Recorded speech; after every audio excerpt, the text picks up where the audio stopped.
রসুল্লাহর মরকালে আজরাইল আসিলেন ফাতেমা কান্দিয়া তখন চক্ষু জলে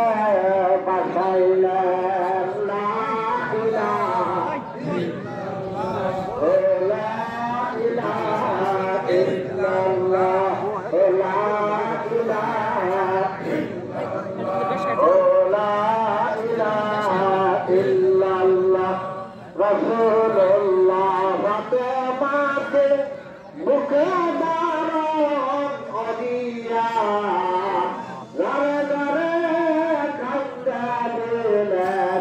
বুকে ধারণ করিয়া লা ইলাহা ইল্লাল্লাহ লা ইলাহা ইল্লাল্লাহ লা ইলাহা ইল্লাল্লাহ আমাকে পাইলে মাগো